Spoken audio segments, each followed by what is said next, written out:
সুইজারল্যান্ডের আলোচনায় দেয়া প্রতিশ্রুতি ইরান বাস্তবায়ন না করলে কঠোর পদক্ষেপ নেওয়া হবে বলে সতর্ক করেছেন স্টেট সেক্রেটারি মার্কো রুবিও। তিনি বলেন, শান্তি প্রক্রিয়ায় সহযোগিতা না করলে তেহরানের ওপর আবারও নিষেধাজ্ঞা আরোপ করা হতে পারে। বুধবার কুয়েতে উপসাগরীয় দেশগুলোর নেতাদের সঙ্গে বৈঠকের পর এসব কথা বলেন রুবিও। একই সঙ্গে তিনি আশ্বাস দেন, উপসাগরীয় মিত্রদের নিরাপত্তা ঝুঁকিতে ফেলতে পারে এমন কোনো সিদ্ধান্ত নেবে না আমেরিকা।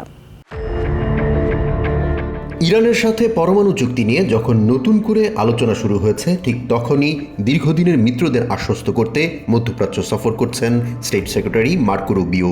বুধবার ইউনাইটেড আরব আমিরাত ও কুয়েতের নেতাদের সঙ্গে বৈঠক শেষে সাংবাদিকদের সাথে কথা বলেন তিনি।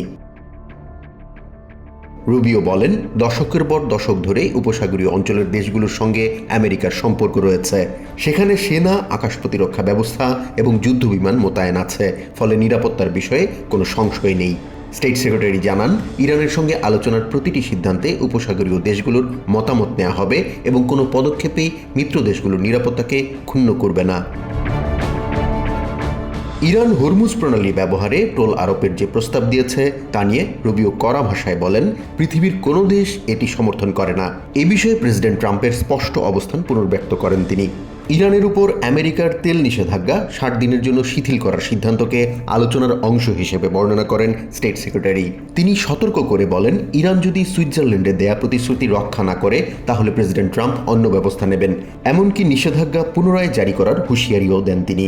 ইরানে আটক আমেরিকান নাগরিকদের বিষয়ে রুবিও বলেন, তাদের মুক্তির জন্য একটি বিশেষ দফতর কাজ করছে। ইরানের সাথে পারমাণবিক চুক্তির কারিগরি আলোচনা আগামী কয়েকদিনের মধ্যেই শুরু হবে বলেও জানান রুবিও। দক্ষিণ লেবানন থেকে ইসরায়েলি বাহিনী প্রত্যাহার বিষয়ে স্টেট সেক্রেটারি বলেন, ইসরায়েল লেবাননের ভূমিতে কোনো দাবি রাখে না। হিজবুল্লাহ যদি ড্রোন ও ক্ষেপণাস্ত্র হামলা না করত তাহলে ইসরায়েলের সেনারা সেখানে অবস্থান করত না। লেবাননের বৈধ সরকার ও সশস্ত্র বাহিনী যত বেশি এলাকার নিয়ন্ত্রণ নেবে তত দ্রুত ইসরায়েলি সেনারা সরে যাবে বলেও আশা প্রকাশ করেন তিনি।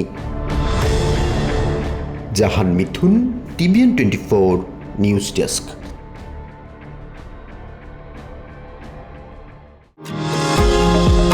নিউ ইয়র্ক থেকে সম্প্রচারিত TVN 24 টেলিভিশন বিশ্বজুড়ে বাঙালির কণ্ঠস্বর।